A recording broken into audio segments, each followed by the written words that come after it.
At the family lunch, my granddaughter said, "Poor grandma never gave me a gift." When I opened my purse, I handed over a notebook with all the receipts of the orders that had been returned by her mother. "Your presence here means so much to me. Watch until the end and leave a comment telling me which city you're watching from. I want to see how far my story has reached." I smoothed my skirt nervously as I approached Emily's house. Sunday lunch had become a ritual I both longed for and dreaded. At 68, I should have been surrounded by family who valued me, but instead, I'd grown accustomed to the subtle slights and cold shoulders. "Mom, you're here," Emily said, opening the door with a practiced smile that never quite reached her eyes. My daughter had changed so much since marrying Vanessa. Once warm and affectionate, she now seemed to view me through her wife's critical lens. "I brought fresh rolls," I said, offering the paper bag. "Baked them this morning." Emily took the bag with a slight grimace. "Oh, you didn't have to go through the trouble. Vanessa ordered from that artisanal bakery downtown." Of course she did. Nothing I made was ever quite good enough anymore. Inside, their home gleamed with expensive furniture and designer decor, a stark contrast to my modest apartment filled with well-worn, comfortable pieces. Vanessa was arranging flowers in a crystal vase that probably cost more than my monthly pension. "Gloria," she acknowledged without looking up. "We were about to start without you." My 8-year-old granddaughter Sophia sat at the table, absorbed in a tablet. My heart ached at how little I knew her. Despite my best efforts, our relationship remained distant, limited to these stilted monthly gatherings. "Sophia, sweetheart," I called softly. "How's school going?" She shrugged without looking up. "Fine. Put that away now, honey," Emily instructed as she set the table with china I'd never seen before. "Grandma's here." Lunch proceeded as usual, Vanessa dominating the conversation with stories about their country club friends and Sophia's expensive extracurricular activities. I ate quietly, offering the occasional comment that was either ignored or politely dismissed. "We're thinking of Europe this summer," Vanessa announced.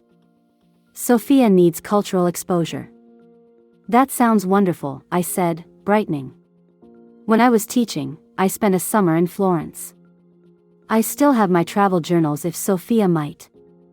"We'll be staying at the Belmont," Vanessa continued as if I hadn't spoken. "Their concierge plans everything." I nodded, swallowing my suggestion along with my disappointment. Dessert arrived, an elaborate cake from an upscale patisserie. As Emily served slices, Vanessa mentioned her parents' recent gift to Sophia, an expensive electronic keyboard with private lessons. "My parents believe in investing in Sophia's talents," she said with a pointed look in my direction. That's when it happened. Sophia, with the innocent cruelty only children possess, looked up from her cake and announced, "The rich grandma and grandpa always give me the best presents. The poor grandma never gives me anything." The table fell silent. Emily looked mortified. Vanessa's lips curled into the faintest smile. Something inside me, something that had been bending and bending for years, finally broke. With trembling hands, I reached into my worn leather purse and pulled out a small notebook. Its edges were frayed from constant handling, its pages filled with my careful handwriting. "Sophia," I said, my voice steadier than I felt, "I'd like to show you something." I opened the notebook and slid it across the table. Inside were meticulously organized entries, dates, descriptions, store names, prices, and delivery confirmations. Beside each entry was a note, returned, or refused, or sent back. "For your 6th birthday, I sent you a collection of classic children's books." It was returned. "For Christmas last year, I ordered a telescope because Emily mentioned you were interested in stars." It was sent back. 2 months ago, I had a handmade quilt delivered with constellations sewn into the pattern. It was refused at the door. Sophia's eyes widened as she flipped through page after page of rejected gifts, dozens of them spanning years. "Mom, this isn't appropriate," Emily stuttered, reaching for the notebook. I placed my hand firmly on it. "I think it's exactly appropriate. I've been silent for too long." Vanessa's face had hardened into a mask. You should leave. Yes, I agreed, standing up and reclaiming my notebook. I should. I looked directly at my granddaughter, whose young face reflected confusion and the first dawning of understanding. Sophia, I have never forgotten a birthday or a Christmas. I've thought about you every day. The truth is, I've been giving you presents for years, you just never knew they existed. I turned to leave, my heart pounding wildly in my chest. Behind me, I heard the first trembling question from my granddaughter's lips. Mom, is that true? Did Grandma Gloria really send me presents? For the first time in years, I walked out with my head held high. The classroom bell echoed in my memory as I drove home from Emily's house. 30 years of teaching elementary school children had attuned me to that sound, the sharp ring that signaled endings and beginnings. Today felt like both. I parked outside my apartment building, nothing fancy, just a modest complex where most residents were retirees like me. My 2-bedroom unit was on the second floor, with a small balcony overlooking a community garden I helped tend. It wasn't much by Vanessa's standards, but it was mine, paid for with decades of honest work. Inside, I set my purse down and walked straight to my spare bedroom.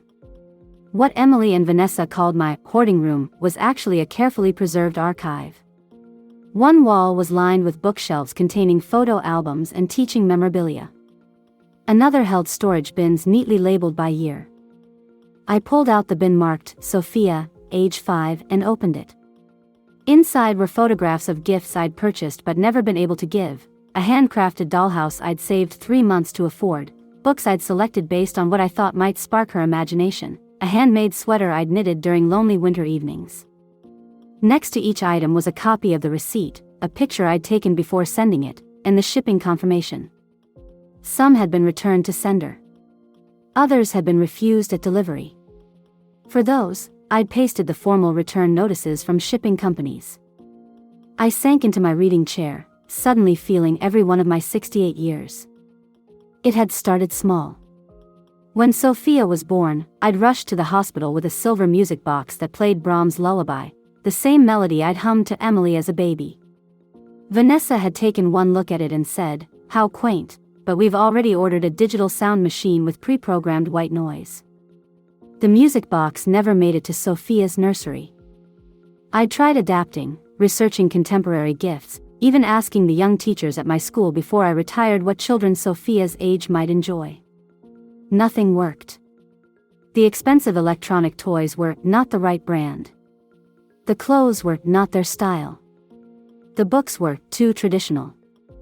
Eventually, I realized that my gifts weren't the problem. I was. You know, Emily struggled with growing up, modest. Vanessa had once told me over coffee, the word modest, dripping with disdain. We're building a different life for Sophia. We need to be selective about influences. I was the wrong influence, the retired teacher with sensible shoes and a pension that barely covered my expenses. The grandmother who represented everything Vanessa had worked to escape in her climb up the social ladder. The mother who reminded Emily of her middle-class roots. I pulled out my notebook, the same one I'd shown them today, and flipped through the entries. October 12th, Sophia's 7th birthday. Sent illustrated children's encyclopedia set. $89.95 from Barnes & Noble. Returned, already has similar. December 24th, Christmas.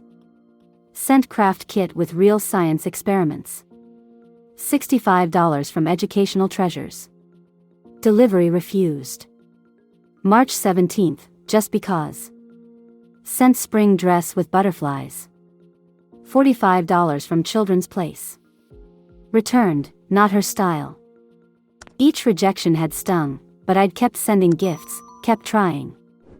I'd started documenting everything after the 3rd year, when Emily had casually mentioned that I never seemed to remember Sophia's special occasions.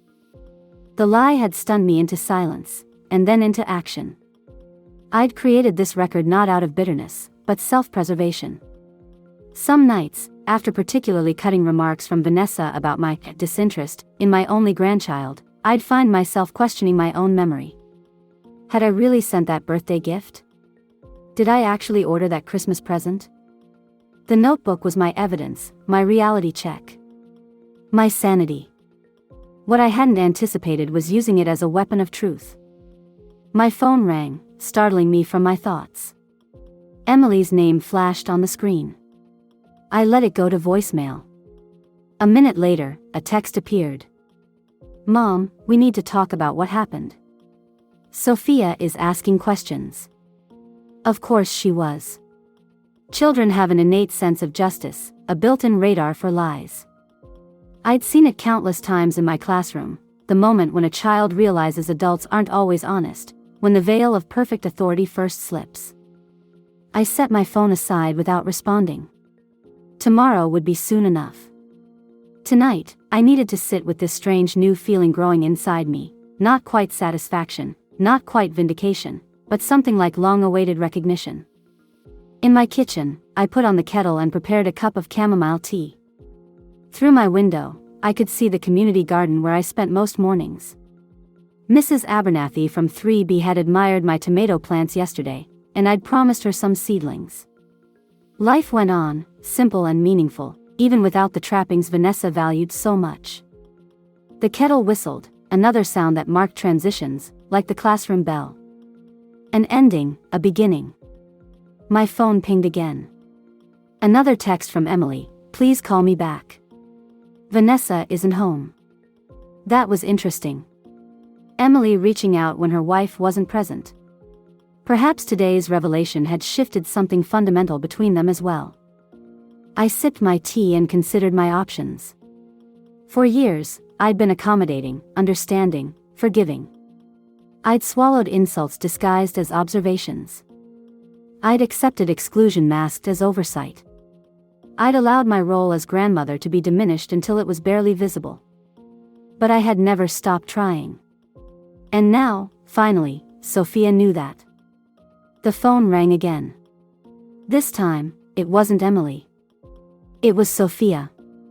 My hand trembled as I answered the call. "Grandma Gloria?" Her voice was small, uncertain. "Did you really send me a telescope?" "Yes, Sophia," I said, my voice steadier than my hands. "I sent you a telescope for Christmas last year. It was the kind where you could see the craters on the moon." "I always wanted a telescope," she whispered. "Mom said maybe someday." The irony wasn't lost on me.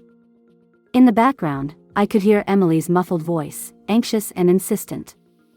"Sophia, honey, I need to talk to Grandma." A rustling sound, then Emily came on the line.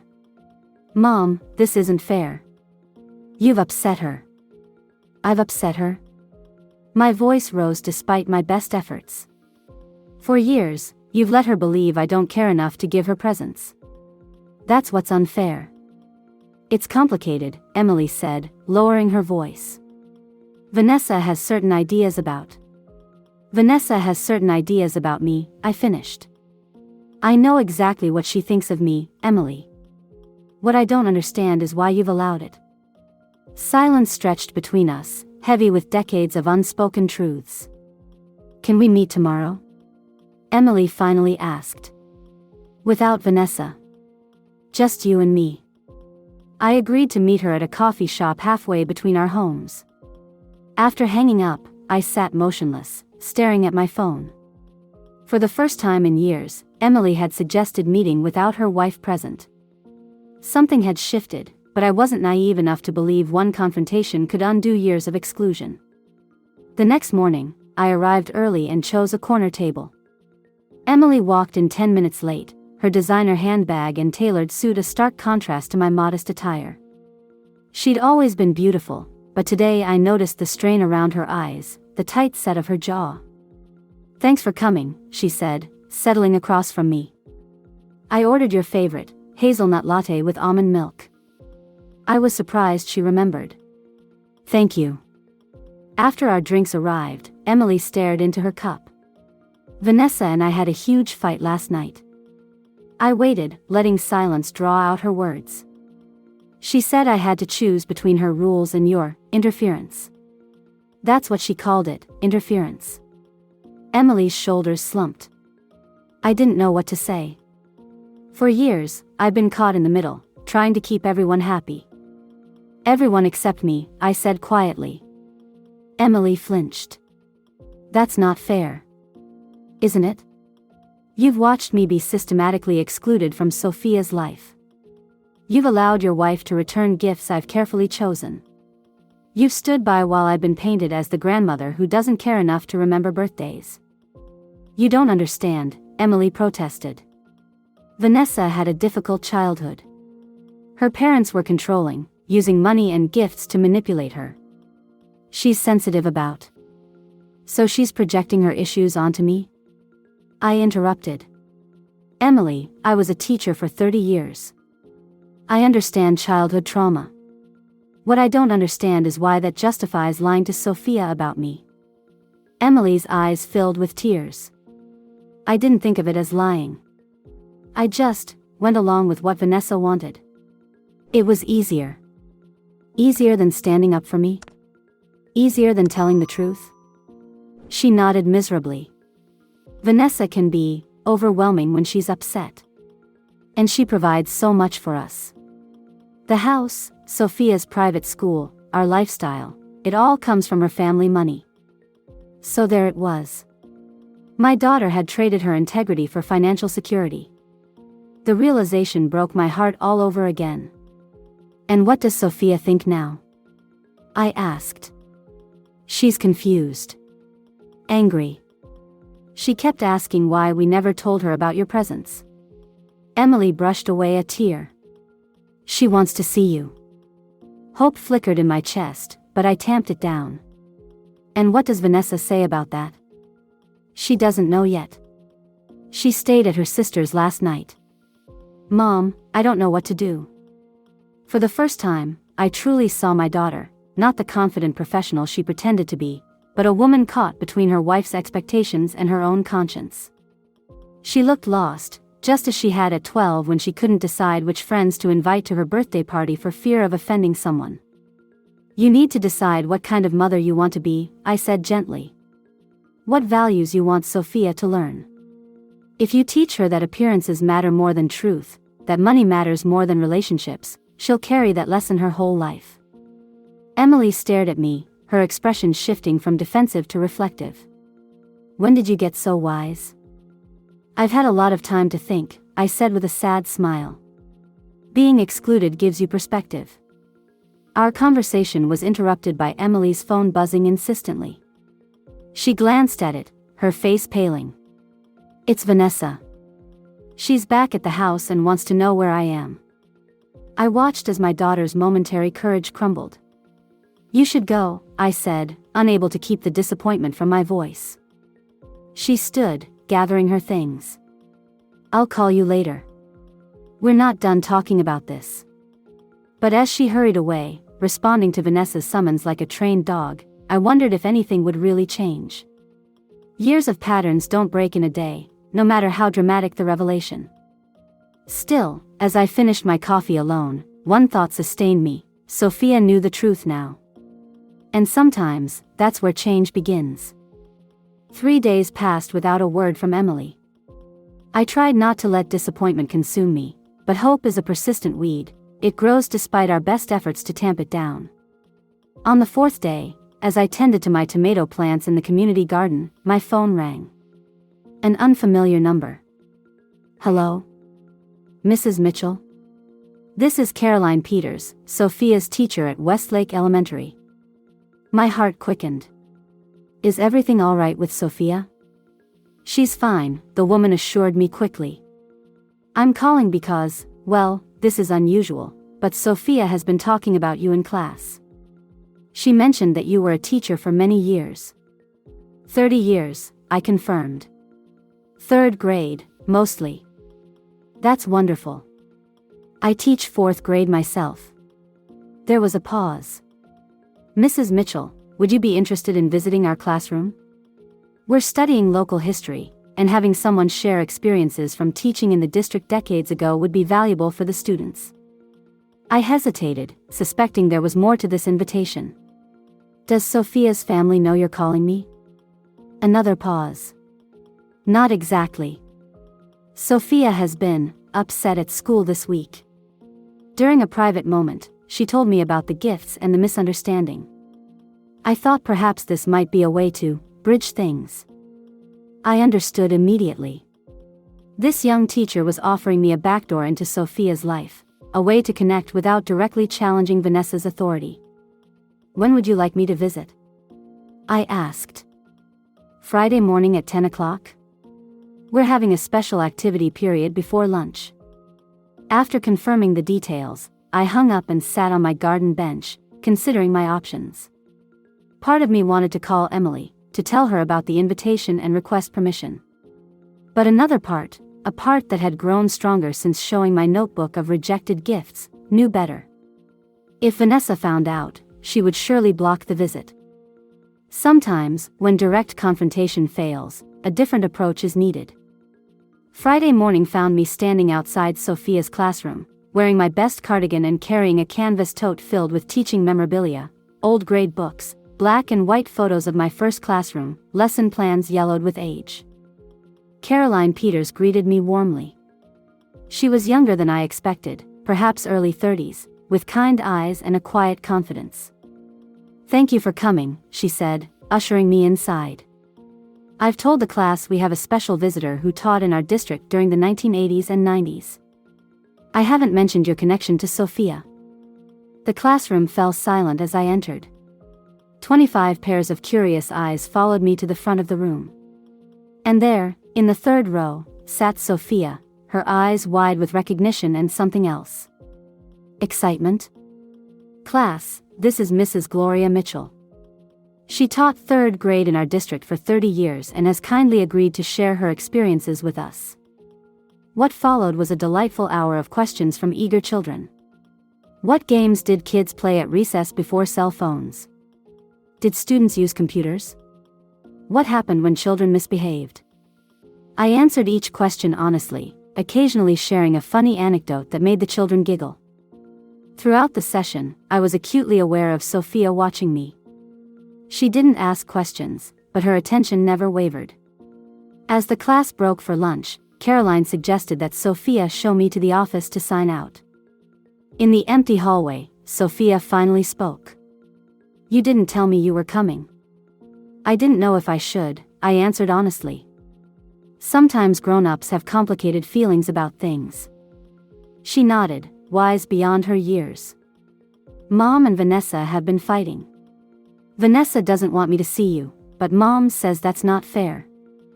My heart ached at the burden my granddaughter was carrying. I'm sorry about that. Sometimes adults disagree about important things. Is it true you have all my presents? The ones they sent back? I nodded. I kept everything, hoping someday you might want them. Can I see? The direct simplicity of her question brought tears to my eyes. That would be up to your parents, I said carefully. But I hope so, very much. We reached the office, and I signed the visitor's log. As I prepared to leave, Sophia suddenly wrapped her arms around my waist in a quick, fierce hug. I liked your stories about being a teacher, she whispered before running back toward her classroom. That brief embrace sustained me through the weekend, even as I waited anxiously for potential fallout. Would Vanessa discover my visit? Would Emily call, angry at my circumvention of their authority? By Sunday evening, with no word from either of them, I decided to take another calculated risk. I retrieved a small wooden box from my collection of rejected gifts, a simple jewelry box with a ballerina that twirled to Claire de Lune. I carefully wrapped it in plain blue paper and wrote a note. Dear Sophia, thank you for listening to my teaching stories. This was meant for your 7th birthday. The song it plays was written by a composer named Debussy. If you like it, I have more music I can share with you. With love, Grandma Gloria. On Monday morning, I drove to Westlake Elementary and left the package with the front office receptionist. For Sophia Mitchell, I said. I'm her grandmother. The woman smiled and assured me Sophia would receive it during afternoon distribution. As I walked back to my car, I felt a strange sense of peace. I wasn't trying to buy my granddaughter's affection or compete with Vanessa's extravagant gifts. I simply wanted Sophia to know me, to understand that I had always been there, silently loving her from a distance. Whether my strategy would work remained to be seen, but for the first time in years, I was no longer just a passive victim of Vanessa's exclusion. I was actively building a bridge to my granddaughter, one careful step at a time. That night, as I prepared for bed, my phone pinged with a text. Unknown number. I love the dancing lady. She spins just like I do in ballet class. Thank you, Grandma Gloria. I clutched the phone to my chest, tears streaming down my face. The wall was beginning to crumble. Over the next 2 weeks, a quiet revolution unfolded.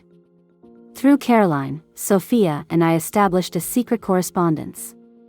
I would drop off small items at the school office, not expensive gifts, but thoughtful tokens, a book of constellation myths to accompany the telescope she never received, a pressed flower from my garden, a small sketch I'd made of her based on the few photos Emily had shared over the years. In return, Sophia would send notes through Caroline, childish handwriting on school paper, sharing snippets of her life. I learned she loved ballet but hated piano lessons, that she had named her stuffed rabbit Pancake, that she was afraid of thunderstorms just as Emily had been at her age. Each exchange was precious, but precarious. I knew we were building on unstable ground. The reckoning came sooner than I expected. On a rainy Tuesday afternoon, my doorbell rang. When I opened it, Caroline Peters stood there, rain dripping from her umbrella. "Mrs. Mitchell," she said, her expression grave. "May I come in? We need to talk." My stomach tightened as I invited her inside. Had Vanessa discovered our covert communications? Had Caroline been reprimanded?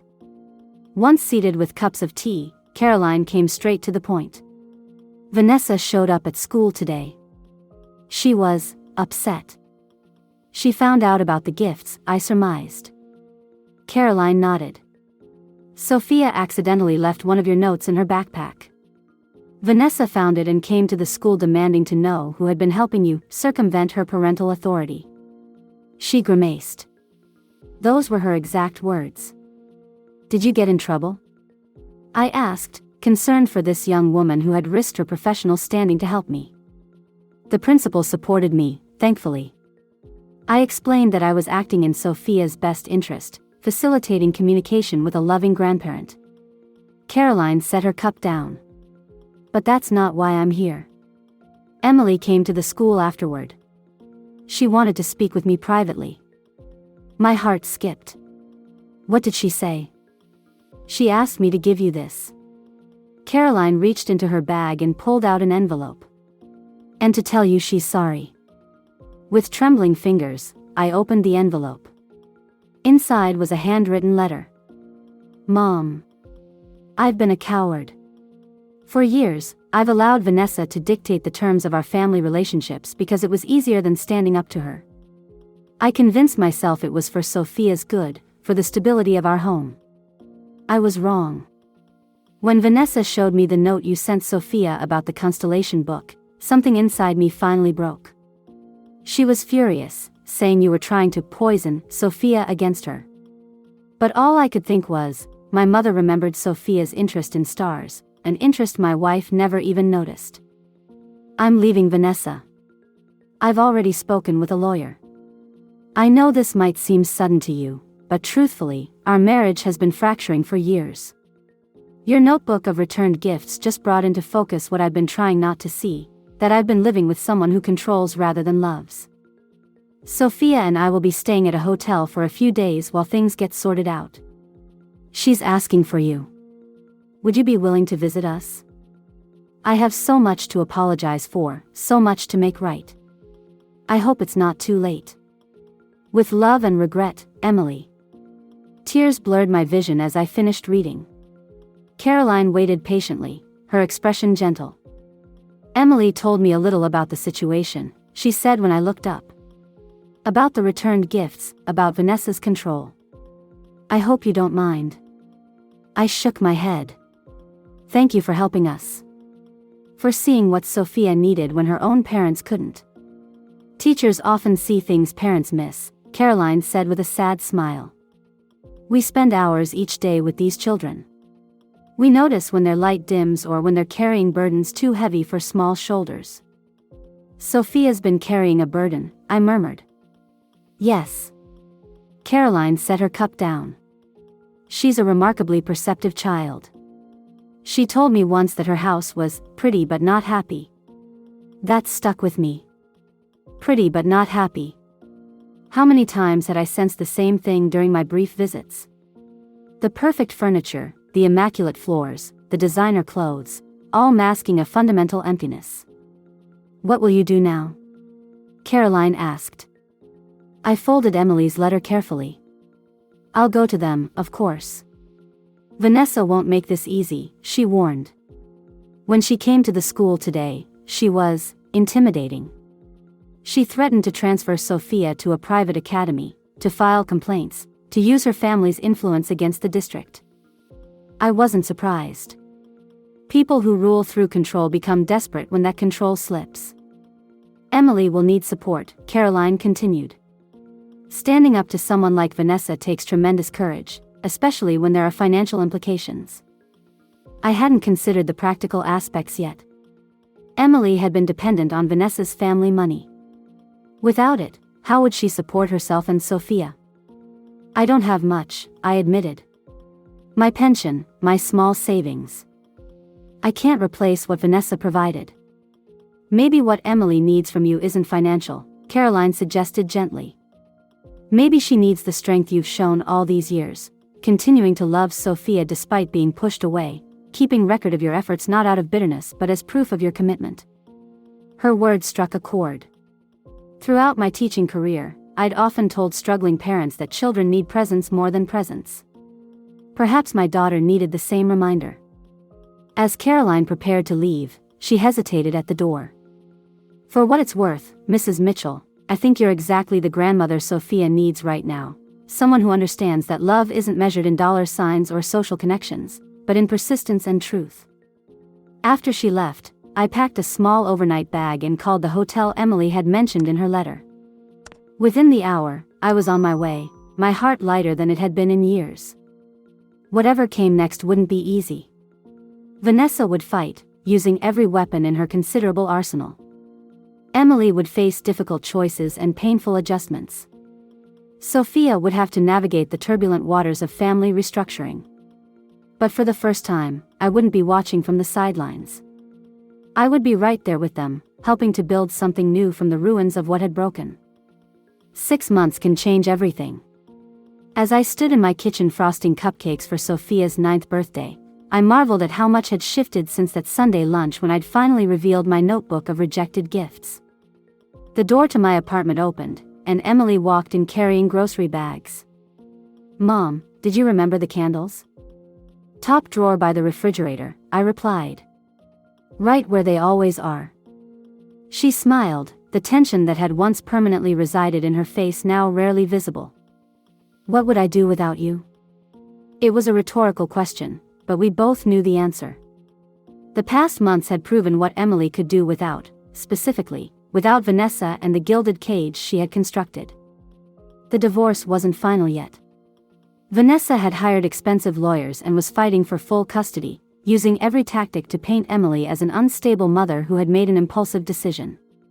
But Emily stood firm, supported by documentation from Caroline about Sophia's improved emotional state and my own careful records of Vanessa's pattern of control. Emily and Sophia had moved into a modest 2-bedroom apartment just a 10-minute drive from mine. Emily had returned to her old job at the public hospital, the position she'd left when Vanessa insisted she work at the prestigious private practice where the right people went. The pay was less, but Emily said she felt useful again, treating patients who truly needed her skills rather than wealthy hypochondriacs. Is the special present ready? Emily asked, lowering her voice even though Sophia wasn't due to arrive for another hour. She was spending the morning with friends at the skating rink, a simple activity she preferred over the elaborate parties Vanessa had always arranged. It's in my bedroom closet, I assured her. All wrapped and ready. The special present was actually a collection, all the gifts I had purchased for Sophia over the years, carefully preserved in my spare bedroom. After much discussion, Emily and I had decided that her 9th birthday was the right time to share them. Not all at once, that would be overwhelming, but gradually, starting with the telescope that had sparked our reconnection. Do you think she'll understand? Emily asked, biting her lip. About the presents? She's a bright girl, I reassured her. And she's already seen the notebook. This is just completing the story. Emily nodded, arranging bright paper plates on my dining table. I still can't believe you kept everything. That you never gave up on us. That's what mothers do, I said simply. We keep showing up, even when it's hard. Even when it seems hopeless. We worked in companionable silence, Emily setting the table while I finished the cupcakes. These quiet moments of domestic partnership were precious to me, the easy rhythm of two women who had rediscovered their connection after years of enforced distance. The doorbell rang, and Emily opened it to find Caroline holding a brightly wrapped package. I hope I'm not too early, she said, stepping inside. Over the months, Caroline had become more than just Sophia's teacher or our initial co-conspirator. She was now a family friend, often joining us for Sunday dinners or helping Emily navigate the challenges of single parenthood. Perfect timing, I assured her. We just finished the cupcakes. Caroline set her gift on the table and surveyed our simple decorations, colorful streamers, a hand-painted "Happy Birthday Sophia" banner, and a small display of framed photos showing Sophia over the years. Not the elaborate themed extravaganza Vanessa would have orchestrated, but warm and personal. She's going to love this, Caroline said confidently. At noon, the door burst open and Sophia raced in, her cheeks flushed from skating. "Grandma Gloria," she cried, rushing into my arms. The easy way she embraced me still felt like a miracle after years of careful distance. "Happy birthday, sweetheart," I said, hugging her tightly. More friends arrived, genuine friends from Sophia's class, not the carefully selected children of Vanessa's social circle. They played simple games, ate cupcakes, and filled my small apartment with the kind of authentic laughter that had always been missing from Vanessa's meticulously planned events. When it was time for presents, Emily caught my eye and nodded slightly. I slipped into my bedroom and returned with the special package, a long box wrapped in silver paper. "This one is from both of us," Emily explained as I handed it to Sophia. "Grandma Gloria and me."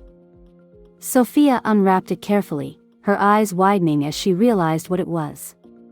"The telescope," she gasped. "The one from your notebook." She threw her arms around me, then Emily. "But how?" "I thought it was returned." "Grandma kept everything," Emily explained softly. "Every gift she tried to give you over the years. She saved them all, hoping that someday you would know the truth." Sophia's friends gathered around, admiring the telescope with appropriate awe. It wasn't the newest model or the most expensive, but it was exactly right for a curious 9-year-old, sturdy, user-friendly, with clear instructions and a star chart included. "Can we set it up tonight?" Sophia asked eagerly. The weather report said clear skies.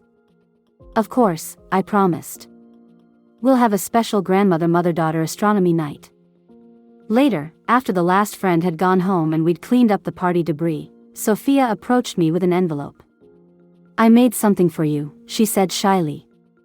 Inside was a handmade card featuring a carefully drawn picture of 3 figures holding hands, a tall woman with short gray hair, a medium-sized woman with brown hair, and a small girl with blonde pigtails. Above them, in Sophia's neat handwriting, were the words, "My family." "It's us," she explained unnecessarily. "You, Mom, and me. Our real family." I blinked back tears as I hugged her. "It's perfect, sweetheart."